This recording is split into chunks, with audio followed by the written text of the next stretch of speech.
Sometimes later, the people chasing the marked passenger will give them tokens, and as Jaehwan arrives at the place, they are ganging up on him. Reaching a dead end, one of them prompts the others to hurry and get this over with. Beast begs for his life, as he explains they will become goblin as well if they kill him. But they don't really care, since all they need to do is to hold off for 20 minutes and it will be over. In an act of desperation, Beast takes out his tokens and throws them around. The people then start to chase after them, while Jaehwan completely ignores the fact that a token just lands beside him. On the other hand, Leonard is showing off the 9 tokens he is able to acquire in the chaos. He is not aware that he will become marked until he catches a glimpse at the glass to see that he is marked. A rain of notification appears, informing the people here that a bunch of goblins with tokens has appeared. Chaos ensues as people become goblins, even though they haven't even gathered 10 tokens yet. By looking at them, Jaehwan knows that one doesn't need to gather 10 tokens to be turned into a goblin. Come to think of it, the rules never said one only becomes a goblin by gathering 10 tokens. The first floor challenge is to hunt goblins and gather 10 tokens. Jaehwan guesses the whole point of the metaverse first floor is to pit passengers against each other. One after another, these people start to figure out that anyone who grabs a token ends up being marked as a goblin. They then gang up toward Leonard, who has 9 tokens to hand over the tokens, as Leonard can only beg them to not do it. That instant, Jaehwan covers for him and tells them to back off as he grabs the handle of his sword. They wonder who this naked weirdo is but find no info on him. Furthermore, they find he doesn't have any tokens on him. Meanwhile, Jaehwan sees there are about 12 people here, and that should be enough to test his power in the abyss. Out of a sudden, Anderson holds him off. She tells him that something is coming. These groups of thugs threaten them to hand over the token as a sneak attack comes from behind them.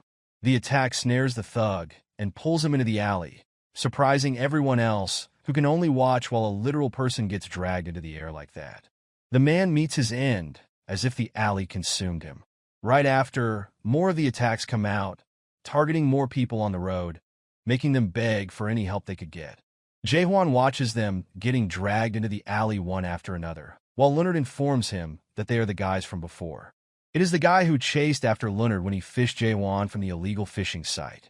Remembering what Renee said, some of them actually take pleasure in slaughtering innocent people. Jaehwan now knows there is a good chance they are believers of God with their own sight at least. While Anderson reveals, they are Berghain's apostles, elite warriors. One of them uses the token scanner and finds the naked weirdo has none, but the boy behind him has 9. So the leader commands them to get rid of them and get their token. That instant, a blonde charges to launch an attack, but is easily blocked by Jaehwan. The blonde thought how foolish this naked weirdo is because the main property of Berghain's scythe is strengthening while an apostle-level believer uses it. The scythe comes with a melting function. Well, the moment their weapon made contact, the only thing that melted his brain because Jaehwan's weapon was trembling and wouldn't let the other go. Right after, the weapon opens up like a mouth and devours the weapon that made contact with it.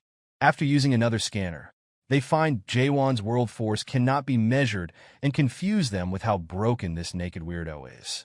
Another person comes forward whispering to the apostle, claiming to remember that he is the person who came across the fishing spot recently. The apostle then takes off his robe as he's going to take revenge for his subordinates, stating that Jaehwan needs to pay the price for it. Anderson knows this person is Berghain's main agent, and he is on a completely different level from most of the other believers. By simply looking at him, Jaehwan gets a notification where it says that Berghain, the scythe god, senses his gaze. With it, Berghain expresses that he strongly dislikes him. Jaehwan is wondering whether he is losing his edge since he can't get a clear sense of how strong this apostle is. But Anderson explains that a main agent can use at least 90% of God's power. She wants him to not have any conflict with them, so he mentions that he thought she wanted to see him fight them. She actually wants to see Jaehwan tear them to pieces for picking on Leonard. She also wants to see how strong Jaehwan really is. Regarding the rumors about the massacre, whether Jaehwan can really avenge her against this tower. That instant, Jaehwan gives her a tap on her consciousness and tells her to watch it carefully if she wants to see it. Out of nowhere, The apostle gets a message from the little brother, and Anderson wonders why is he watching this. But Jaehwan doesn't care about it, as he already pulled back his sword going for an attack. Seeing he doesn't want to talk, the apostle commands his men to attack at once. Before he can even perform his attack, Jaehwan darts back to dodge the slashes performed by one of them. After getting herself 10 tokens, Renee is sitting leisurely on the edge of the building, thinking Jaehwan is getting set up. After conversing with her viewer for a bit, she recognizes the apostle. Dinah's leading a whole unit who got a promotion recently. They are known as the Jelly Ear Unit, the servants of the medium-level god Berghane who are trying to beat the first floor. Renee can't help but express her disdain toward them, while some of the gods watching take some issue with what she said. On the other hand, Jaehwan is fighting against them, and the fire god, Ignis, says that he is likely a believer with hidden power. Renee knows his spirit weapon is certainly impressive, but replicas of weapons like that are so common nowadays.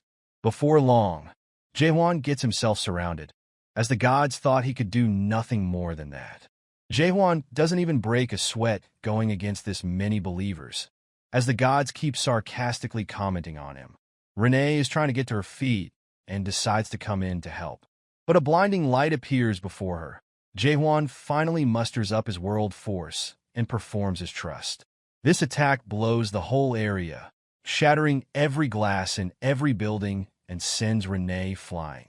The moment she gathered her thoughts, she wondered what had happened, only to be surprised to see Jaehwan standing alone in the middle of the destruction. Somehow, Lunar is able to get out of the way as Jaehwan launches his attack, leaving corpses scattered everywhere. After witnessing that, they are both now dumbstruck that Jaehwan has hidden power. The leader of the pack is also in shock, wondering how the heck is this naked weirdo. He took all 5 apostles of the medium-level god with a single trust. Meanwhile, Jaehwan was only using normal trust, and that was not enough to defeat the leader of this bunch. Dinah's now needs to fight him, as he curses at himself, because originally he wants to save his strength on the first floor. But if he backs down now, his god will never forgive him. He then takes out his weapon as he strives forward to face Jaehwan. He asks who Jaehwan is, for having this much power, and to suddenly appear on the first floor is suspicious. But he didn't get any promotion and doesn't belong to any union, Jaehwan claims.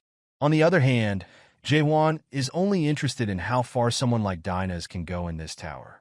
So he reveals that he can reach the 6th floor by himself. Jaehwan is disappointed, with the assumption they will let just about anyone reach the 6th floor. This gets on Dinah's nerves and immediately dash forward to attack him. As of now, Dinah's keeps attacking while Jaehwan easily dodges them. He tries to provoke Jaehwan, telling him to stop running away and meet him head-on, while Jaehwan is high in the sky after dodging the last attack. Dinah's then performs his attack once more, sending a bunch of sharp blades from energy toward this opponent. He curses every time he gets the chance. Jaehwan is dodging it for a reason. He wants to see how strong people are on the 6th floor, and now he will have to wait until he unleashes his full power. Dinah's wonders whether Jaehwan is trying to wait out the timer. But he is an elite player who received a promotion from the Metaverse Jelly Ear Union, and he is determined to at least leave a scar on Jaehwan. Out of a sudden, Berghane feels furious with this situation. With it, Dinah's grabs a pendant hanging from his neck, as Jaehwan notices his opponent will do something. Apparently, Dinah's equips a skin from the promotion he received as he laughs happily, going to show what it means to have a powerful backer. Jaehwan notices how Dinah's is surging with power, as he says that the wealth gap is more extreme in the metaverse than anywhere else because of this skin product. Jaehwan is then surprised to see a familiar face, as Dinah's uses a rare grade skin of Garam Samyong, the master of dark fragrance. He clenches his sword tighter while asking why he looks like that. Dinah's prepares his stance to attack, as he expresses how a nobody like Jaehwan recognizes this skin. He then instantly appears with his fist going for Jaehwan. As Dinah states, he won't have a chance against him now. A powerful explosion ensues, and with the support of Berghane, the sync between God and the Apostle has increased. Anderson prompts him to stop being stubborn and to unleash some of his power, otherwise he might really lose. With the increase in power, Dinah's release another one of his attack. It is so massive, splitting down the building and going through the ground. Looking at the rubble, Dinah's expresses how he should have just handed over the token and gotten lost before it came to this. The surviving members then congratulate him from the back, as Dinah's thinks that it's over and there is no way the naked weirdo survived this attack after he equipped both a skin and setting. He didn't mean to get so worked up and use too much energy on the first floor, only to be surprised to see Jaehwan is intact and well, as he states that he knows what kind of place the metaverse is. At the very least, people who can go to the 6th floor are only this much, and they're even weaker than masters. Jaehwan finally decides to attack, as Dinah's is so shocked to see that he is fine after taking that massive attack of his. Mustering his world force, Jaehwan wants to see how long Dinah's can last with him on the receiving end of the attack. That instant, Dinah's tells his men to connect to their world force in order to defend against this incoming attack. He adds that with their god's support, they can summon his holy ground, and tells them not to be afraid to attack. With their combined resolve to attack, a wave of darkish purple aura starts to envelop the whole area. That instant, Jaehwan points his sword upward, unleashing a strong trust, splitting the holy ground they are trying to summon, and revealing his worldview with the energy coming from the trust. Only after seeing such a terrifying sight in front of him does Dinah's realize what kind of a monster he is facing, and to call this a mere trust is lunacy. In a classic Jaehwan's way, his trust goes through the world setting they are currently in, destroying the barrier on the 1st floor. After such a power is unleashed, Berghane, the Scythe God, passes out in extreme shock. Rayleigh, the Flash God, is astonished by the turn of events. Ignis, the Fire God, is interested in Jaehwan, and a bunch of other gods expressing their feeling through the notification. On the other hand, Anderson is freaking out while Jaehwan is picking the token in order to pass it on to the next floor. She doesn't believe this is supposed to be possible, but Jaehwan simply expresses that he can't keep fighting everyone who gets in his way until he reaches the 7th floor. With that in mind, he leaves destruction in his path because he decides to just smash through everything in his way.